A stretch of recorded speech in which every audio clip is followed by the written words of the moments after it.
नमस्कार my dear friends, myself DLP, changing the way of daily learning platform. स्वागत है आप सभी का टेक्निकल एकेडमी गया के ऑनलाइन प्लेटफॉर्म पे। तो माय डियर फ्रेंड्स, हम लोगों ने प्रीवियस लेक्चर में 3 टाइप्स ऑफ कंप्यूटर्स की स्टडी कर चुके हैं। जिसमें हम लोग मैकेनिकल कंप्यूटर्स में हम लोग देखे थे दो दो टाइप्स का कंप्यूटर्स। एक डायल इंडिकेटर, जिसे डायल गेज के नाम से भी हम लोग जानते हैं। दूसरा सिग्मा कंप्यूटर्स। और फिर उसके बाद हम लोग स्टडी किए थे न्यूमेटिक कंप्यूटर्स के बारे में। फिर उसके बाद हम लोग स्टडी किए थे इलेक्ट्रिकल कंप्यूटर्स के बारे में। तो आज हम इस लेक्चर में बात करने वाले हैं इलेक्ट्रॉनिक्स कंप्यूटर्स के बारे में। तो हम लोग देखेंगे इलेक्ट्रॉनिक्स कंप्यूटर्स का कंस्ट्रक्शन किस प्रकार से होता है। तो हम लोग पहले देखेंगे कंस्ट्रक्शन ऑफ इलेक्ट्रॉनिक्स कंप्रेसर। यहाँ पे इलेक्ट्रिक लिखा हुआ, सॉरी, यहाँ पे इलेक्ट्रॉनिक्स होगा। Electronics computers. तो कंस्ट्रक्शन ऑफ इलेक्ट्रॉनिक्स कंप्यूटर्स देखेंगे। फिर उसके बाद हम लोग देखेंगे working principle of electronics computers. फिर उसके बाद हम लोग देखेंगे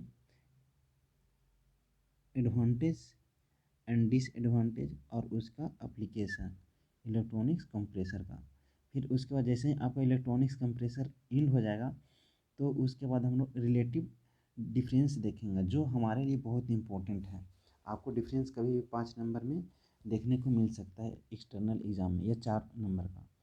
तो यहाँ पर हम लोग देखेंगे किसका किसका बीच में difference, mechanical computers and pneumatic computers के बीच में। तो ये बहुत इंपॉर्टेंट है, तो आपको इसका नॉलेज होना ज़रूरी है, डिफरेंस याद रखना ज़रूरी है। फिर उसके बाद हम लोग देखेंगे लास्ट में mechanical computers and electrical computers के बीच में डिफरेंस। उसके बाद मेरा ये चैप्टर नंबर 2 क्या होगा, इन हो जाएगा। तो आइए बात करते हैं कंस्ट्रक्शन के बारे में। इलेक्ट्रॉनिक्स कंप्रेसर का कंस्ट्रक्शन किस प्रकार से होता है।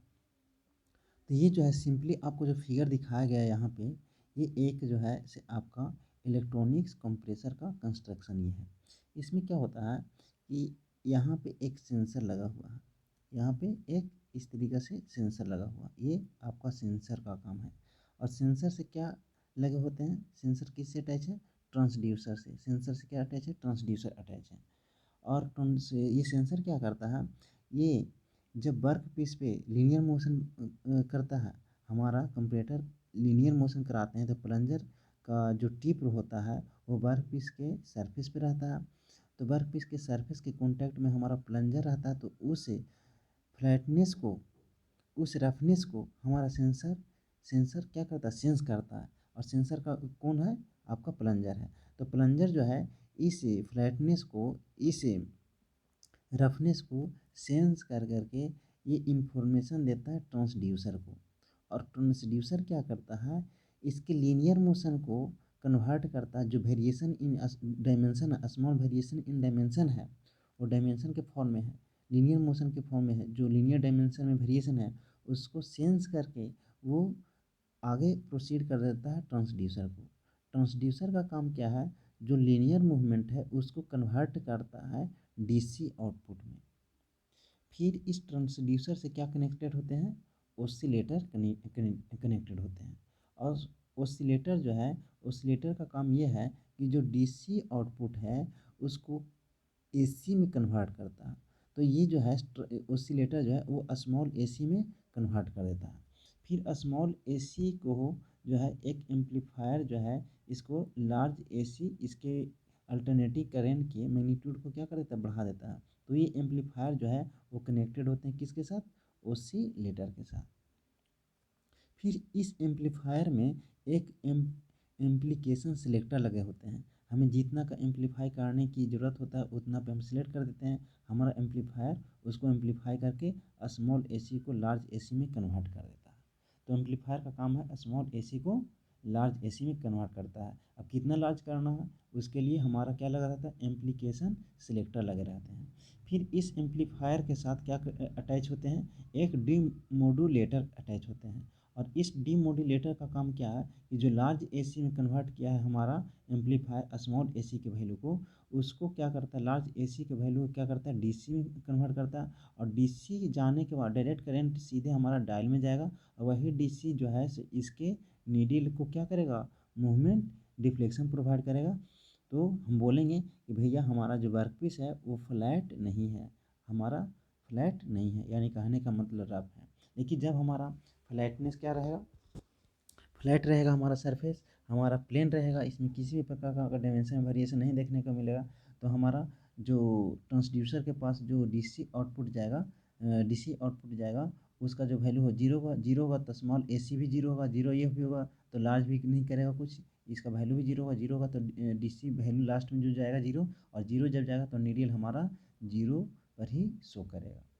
तो इस तरीक़ा से हमारा बहुत ही ईजी कंस्ट्रक्शन होता है इलेक्ट्रॉनिक्स कंपैरेटर्स का। तो हम लोग कंस्ट्रक्शन देख लेते हैं। आपको कंस्ट्रक्शन के साथ साथ वर्किंग किस प्रकार से कंपैरेटर करता है ये भी आपको आइडिया लग गया होगा यहाँ पे। तो हम लोग देखते हैं कंस्ट्रक्शन किस प्रकार का होता है। तो construction of electronics comparators, it consist of A plunger, इसमें क्या लगे रहते हैं, एक प्लंजर लगे रहते हैं जो कि सेंसर का काम करता है, which act as a sensor, जो किसका काम करता है, सेंसर का काम करता है। Plunger is attached with oscillator, plunger जो है वो ऑसिलेटर के साथ अटैच रहते हैं, सॉरी यहाँ पे ट्रांसड्यूसर लिखना चाहिए था, अटैच्ड विथ ट्रांसड्यूसर, ट्रांसड्यूसर ये जो प्लंजर रहते हैं वो अटैच रहते हैं ट्रांसड्यूसर के साथ। सॉरी यहाँ पे आप एरर को क्रिएट कर लीजिएगा। फिर क्या रहा है, अनदर इंड ऑफ ऑसिलेटर एक कनेक्टेड विथ, फिर जो है आपको यहाँ पे लिखिएगा, यहाँ पे एक लाइन छूट गया कि transducer is connected with another end of transducer is connected with another, इस बीच में लिखिएगा, यहाँ पे लिखिएगा another end of transducer is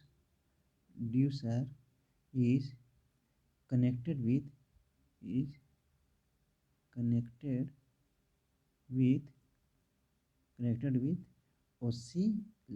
oscillator. तो जो है ट्रांसड्यूसर का एक इंड जो है आपका सेंसर यानी प्लंजर से कनेक्टेड होता है और दूसरा इंड ओसिलेटर से कनेक्टेड होता है। फिर ओसिलेटर क्या करता है, ट्रांसड्यूसर जिससे जो डीसी आउटपुट जा रहा है, हमारा लीनियर मूवमेंट को कन्वर्ट कर रहा है डीसी आउटपुट में, तो उसको कलेक्ट कर करके ओसिलेटर हमारा स्मॉल एसी में कन्वर्ट कर देता है इस वैल्यू को, डीसी के वैल्यू को। तो ही बोला जा रहा है other end of oscillator is connected with amplifier, ये ओसिलेटर का दूसरा इंड किससे कनेक्टेड है, एम्पलीफायर से कनेक्टेड है।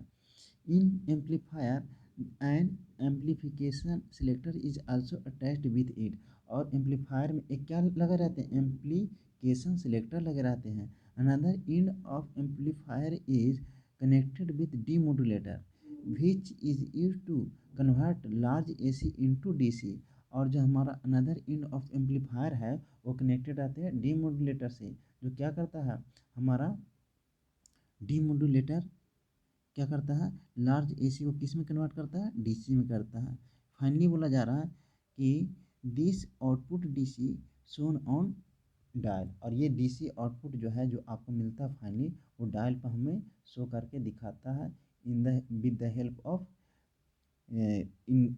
Help of this pointer. और यहाँ पे कैलिब्रेशन किए जाते हैं वो लीनियर डायमेंशन में किए जाते हैं, ये नहीं कि एंगुलर में होता है, यहाँ पे लीनियर डायमेंशन होता है। तो जितने भी प्रकार के कंपैरेटर्स हैं वो तो आपका एक प्रकार का लीनियर मेजरमेंट के लिए, लीनियर मेजरमेंट को चेक करने के लिए, कंपेयर करने के लिए ही यूज करते हैं। तो ये तो सिंपल बात है कि यहाँ पे कैलिब्रेशन होगा लीनियर डायमेंशन में ही होगा। तो इस तरीके से इसका कंस्ट्रक्शन होता है। तो आप एक बार देखिए, वर्कपीस के साथ हमारा सेंसर अटैच होता है, सेंसर क्या है, आपका प्लंजर है, प्लंजर के साथ क्या है, ट्रांसड्यूसर है, ट्रांसड्यूसर का काम क्या है, जो फ्लैटनेस नहीं है हमारा सरफेस, हमारे सरफेस में जो डायमेंशन इन वेरिएशन देखने को मिल रहा है, वो ट्रांसड्यूसर क्या करता है, उसको डीसी में कन्वर्ट करता है, डीसी आउटपुट में, और डीसी आउटपुट में कन्वर्ट करने के बाद ट्रांसड्यूसर जो है इस डीसी आउटपुट को ओसिलेटर के पास भेजता है, ओसिलेटर जो है इस डीसी आउटपुट को रिसीव कर कर स्मॉल एसी में कन्वर्ट करता है, स्मॉल एसी फिर ये ओसिलेटर जो है कनेक्टेड होता है किसके साथ, एम्पलीफायर के साथ। ये एम्पलीफायर स्मॉल एसी को रिसीव करके लार्ज एसी में कन्वर्ट करता है। फिर इस एम्पलीफायर के साथ डी मॉड्यूलेटर लगे रहते हैं, और ये डी मॉड्यूलेटर का काम है लार्ज एसी को डीसी में कन्वर्ट करना, और फाइनली ये डीसी जो है से हमारा डायल पर शो होता है। तो हमारा अगर डायल का पॉइंटर जो है अगर वेरी करेगा, डिफ्लेक्ट करेगा, तो हम लोग बोलेंगे कि भैया हमारा वर्कपीस जो है वो फ्लैट नहीं है, ये मेरा वर्कपीस जो है वो क्या है, हमारा फ्लैट नहीं है। अगर फ्लैटनेस होगा, इसका सरफेस स्मूथ होगा, तो यहाँ पे किसी भी प्रकार का क्या, किसी भी प्रकार का डायल में डिफ्लेक्शन देखने को नहीं मिला। क्यों नहीं देखने को मिलेगा? यहाँ पे फ्लैट होगा तो यहाँ पे सेंसर जो है सेंस करेगा जीरो, कुछ भी डिफ्लेक्शन नहीं सेंस करेगा। तो ट्रांसड्यूसर जो है सो आउटपुट देगा जीरो, जीरो देगा। तो ऑसिलेटर जो है जब डीसी आउटपुट जीरो दिया तो ऑसिलेटर क्या कन्वर्ट करेगा? कुछ भी नहीं करंट शो करेगा, कुछ भी नहीं करेगा। तो एम्पलीफायर भी कुछ काम नहीं करेगा। तो यहाँ पे भी लार्ज एसी भी नहीं कन्वर्ट करेगा तो जीरो होगा, और जीरो होगा तो डीमोडुलेटर भी डीसी नहीं कन्वर्ट करेगा, यहाँ पे भी जीरो, जीरो लास्टली होगा तो हमारा पॉइंटर डिफ्लेक्ट कर जाएगा। तो इस तरीक़े से इसका कंस्ट्रक्शन हो गया। अब हम लोग देखेंगे working principle of electronics comparators. इसका वर्किंग प्रिंसिपल क्या है? तो आपको कंस्ट्रक्शन से यहाँ पे समझ में आ गया होगा कि इलेक्ट्रॉनिक्स कंपैरेटर्स का वर्किंग प्रिंसिपल क्या होता है। तो यहाँ पे हम लोग रीड करते हैं, when the plunger moves on workpiece surface. जब हमारा प्लंजर जो है वर्कपीस के सरफेस मूव करता है, then surface is not flat. और अगर सरफेस हमारा फ्लैट नहीं है, then small variation in dimension sense by plunger. जब हमारा सरफेस स्मूथ नहीं होता है तो स्मॉल वेरिएशन इन डायमेंशन को भी हमारा प्लंजर जो है सेंस कर लेता है। और सेंस करने के बाद which act as sensing device, जो हमारा प्लंजर है वो सेंसिंग डिवाइस के तरीके से काम करता है। Since transducer is connected with plunger, चूँकि हमारा जो है ट्रांसड्यूसर प्लंजर के साथ अटैच्ड है, so transducer convert a small variation in dimension into electrical signal और इलेक्ट्रिकल एनर्जी। हमारा ट्रांसड्यूसर जो है वो स्मॉल वेरिएशन इन डायमेंशन को इलेक्ट्रिकल सिग्नल या इलेक्ट्रिकल एनर्जी में कन्वर्ट करता है। फिर जैसे ही हमारा इलेक्ट्रिकल सिग्नल में कन्वर्ट कर गया, in output of transducer is in DC form. और जो ये हमारा इलेक्ट्रिकल एनर्जी में कन्वर्ट किया वो डीसी फॉर्म में हमारा ट्रांसड्यूसर आउटपुट देता है। फिर ये आउटपुट डीसी जो है उसको रिसीव करता है हमारा ऑसिलेटर। ऑसिलेटर क्या है? फिर आगे बोला जा रहा है, since oscillator is connected with transducer. हमारा ऑसिलेटर किससे कनेक्टेड है? ट्रांसड्यूसर से कनेक्टेड है। और ट्रांसड्यूसर का काम क्या है? स्मॉल वेरिएशन इन डायमेंशन को जो है इलेक्ट्रिकल सिग्नल में इलेक्ट्रिकल एनर्जी में कन्वर्ट करना। इलेक्ट्रिकल एनर्जी में जैसे ही कन्वर्ट किया मेरा, तो ये ऑसिलेटर डीसी आउटपुट को क्या करेगा? रिसीव करेगा। रिसीव करके ऑसिलेटर का काम क्या है कि ये डीसी को स्मॉल एसी में कन्वर्ट करना। तो यहाँ पे बोला जा रहा है, since oscillator is connected with transducer so oscillator converts DC voltage into a small AC which is sent to the amplifier। जो स्मॉल एसी है वो स्मॉल एसी में कन्वर्ट किया ऑसिलेटर, वो किसके पास भेज देता है? एम्पलीफायर के पास भेज देता है। So output of the oscillator is a small AC. So हम लोग बोलेंगे कि ऑसिलेटर का आउटपुट जो होगा वो स्मॉल एसी होगा। लेकिन यहाँ पे ट्रांसड्यूसर का आउटपुट क्या होगा? डीसी आउटपुट होगा। फिर amplifier converts small AC into large AC. Amplifier जो है स्मॉल एसी को लार्ज एसी में कन्वर्ट करता है। And then it is feed to the demodulator. Feed यानी कहने का लार्ज एसी में हमारा कौन एम्पलीफायर जो है लार्ज एसी में कन्वर्ट किया स्मॉल एसी को, तो किसके पास में फीड करता है, किसके पास भेज देता है? ये लार्ज एसी वो डीमोडुलेटर के पास भेज देता है।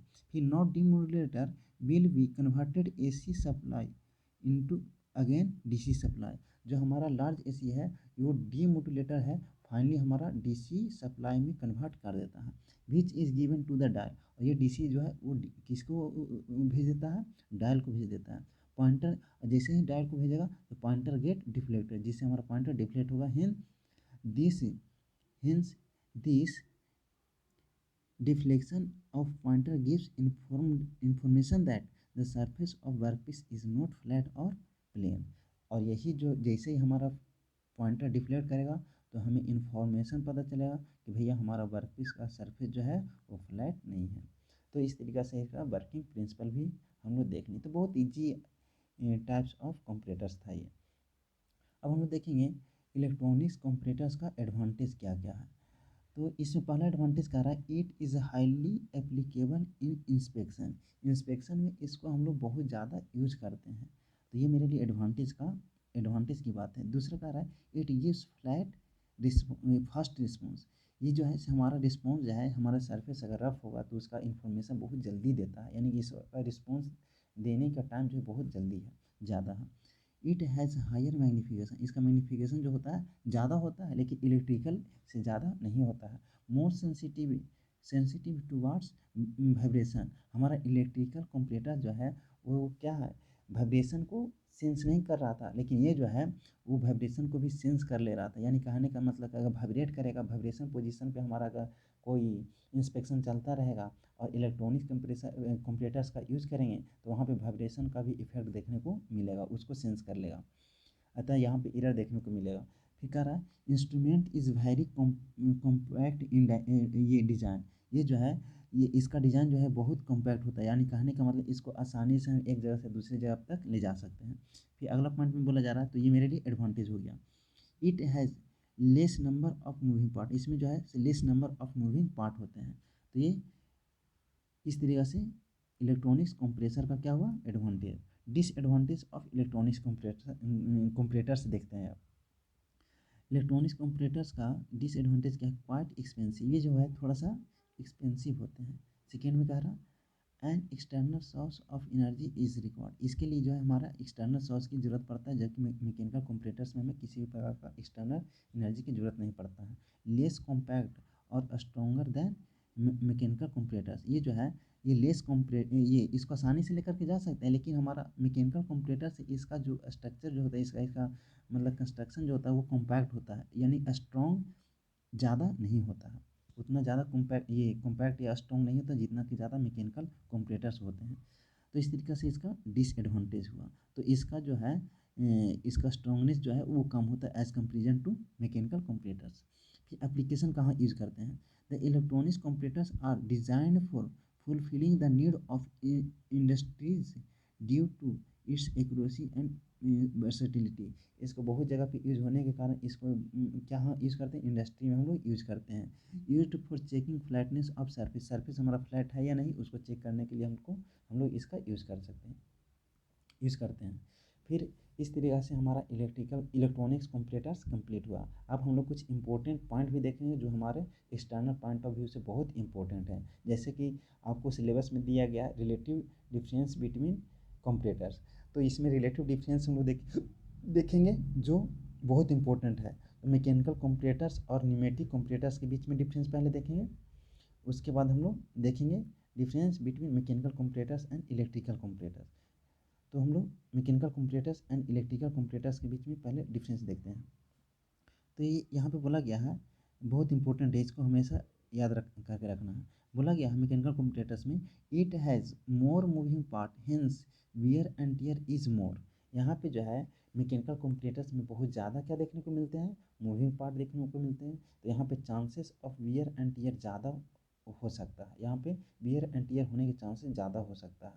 लेकिन न्यूमेटिक कंप्रेटर्स में क्या है, it has less moving part so tear and wear are less, यानी कि टियर एंड वियर होने के चांसेस क्या है यहाँ पे, कम है।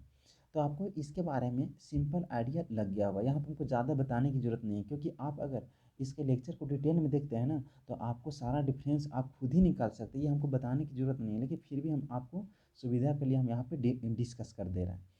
फिर सेकेंड डिफरेंस क्या है, लेस एक्यूरेट, इसका एक्यूरेसी जो होता है वो कम होता है एज़ कम्पेरिजन टू न्यूमेटिक कंप्रेटर्स, लेकिन न्यूमेटिक कंप्रेटर्स का एक्यूरेसी हाई होता है। लिमिट रेंज ऑफ मैग्नीफिकेशन, इसमें लिमिट रेंज ऑफ मैग्नीफिकेशन आता है, इसमें मैग्नीफिकेशन के लिए बहुत ज़्यादा मतलब कि रेंज नहीं होता है, जबकि न्यूमेटिक कंप्रेटर्स में क्या होता है, लार्ज वाइडली रेंज में क्या होता है, मैग्नीफिकेशन होता है। डज नो अगला डिफरेंस है, does not require any power, external power, हमारे मैकेनिकल कंप्रेटर्स को रन करने के लिए, ऑपरेट करने के लिए हमें किसी प्रकार का एक्सटर्नल पावर की ज़रूरत नहीं पड़ता है, लेकिन यहाँ पे नीड ऑफ एक्सटर्नल पावर, हमारे न्यूमेटिक कंप्रेटर्स में कंप्रेटर्स एक डिवाइस लगे होते हैं, तो कंप्रेसर लगे होते हैं, और कंप्रेसर को चलाने के लिए हमारा एक्सटर्नल पावर की ज़रूरत पड़ता है। तो ये डिफरेंस एक हो गया। फिर इसके बाद कॉम्पैक्ट होता है, पोर्टेबल होता है, चीपर होता है। ये जो है हमारा मैकेनिकल कंप्रेटर्स जो है पोर्टेबल होता है, कॉम्पैक्ट होता है और चीपर होता है। ये इसको हम आसानी से एक जगह से दूसरी जगह ले जा सकते हैं। कॉम्पैक्ट स्ट्रॉन्ग होता है और ये सस्ता होता है एज़ कम्पेरिजन टू न्यूमेटिक कंप्रेटर्स। लेकिन इसमें बोला जा रहा है large space is required and expensive, ये जो होता है वो एक्सपेंसिव होता है, जबकि ये हमारा चीपर होता है मैकेनिकल कंप्रेटर। तो आपका सिंपल आइडिया लग गया होगा difference between mechanical comparators and pneumatic comparators के बारे में। अब हम लोग डिफरेंस देखते हैं electrical comparators and mechanical comparators के बारे में। तो मैकेनिकल कंप्रेटर्स में जो है हमारा मूविंग पार्ट होने के कारण यहाँ पे टियर एंड वियर होने के चांसेस ज़्यादा रहता है, लेकिन यहाँ पे लेस मूविंग पार्ट होने के कारण इलेक्ट्रिकल कंपैरेटर्स में टियर एंड वियर होने के चांसेस कम होते हैं। यहाँ पे जो है मैकेनिकल कंपैरेटर्स को रन करने के लिए हमें किसी भी एक्सटर्नल पावर की ज़रूरत नहीं पड़ता है, लेकिन इलेक्ट्रिकल कंपैरेटर्स को रन करने के लिए हमें एक्सटर्नल पावर की ज़रूरत पड़ता है। हमारा मैकेनिकल कंपैरेटर्स जो है वो लेस एक्यूरेट है और इलेक्ट्रिकल कंपैरेटर्स जो है हमारा मोर एक्यूरेट है। फिर उसके बाद हमारा आता है फोर्थ डिफरेंस है लिमिटेड रेंज ऑफ मैग्नीफिकेशन। इसका मैग्नीफिकेशन का जो रेंज रहता है वो लिमिट में ही रहता है। ये नहीं कि बहुत बड़ा मतलब मैग्नीफाई करके वैल्यू हमें बताता है, ऐसा नहीं है। लेकिन ये जो है electrical comparators wide range of magnification, ये जो है बहुत बड़ा कर करके हमें मैग्नीफाई करके वैल्यू को बताता है कि भैया हमारा वर्कपीस में जो डायमेंशन में वेरिएशन है वो आपको है। तो ये इसका जो है वाइड रेंज ऑफ मैग्नीफिकेशन होता है इसका इलेक्ट्रिकल कंपैरेटर्स का। फिर आगे बोला जा रहा है इनर्शिया ऑफ मूविंग पार्ट्स में introduce error in result. Mechanical comparators में जो है मूविंग पार्ट्स होने के कारण, तो मूविंग पार्ट्स के इनर्शिया के कारण इसमें क्या एरर आने का संभावना होता है, रिजल्ट देखने को मिलता है। फिर यहाँ पे मूविंग पार्ट्स के इनर्शिया के कारण यहाँ पे एरर देखने को मिलता है, लेकिन यहाँ पे एरर भी आएगा, लेकिन यहाँ पे एरर वोल्टेज फ्लक्चुएशन के कारण इंड्यूस्ड होगा एरर। तो ये डिफरेंस है mechanical comparators and electrical comparators के बीच में। तो इस तरीक़ा से डिटेल में हम स्लिप गेजेज यानी स्टैंडर्ड्स एंड कंपैरेटर्स का डिटेल एनालिसिस किए। अब यहाँ पे आपको डिफरेंस है हम जल्दी जल्दी इसलिए बता दिए कि आपको अगर कंपैरेटर्स का लेक्चर अच्छे से देखिएगा, हर टाइप्स के कंपैरेटर्स का लेक्चर अच्छे से देखिएगा, तो आपको इसका डिफरेंस लिखने में कहीं भी किसी प्रकार का कोई दिक्कत नहीं होगा। तो अब हम नेक्स्ट लेक्चर में बात करेंगे limit, feed, tolerances and gauges के बारे में, जो कि आपका थर्ड चैप्टर है। तो thank you so much for watching विविध DLP।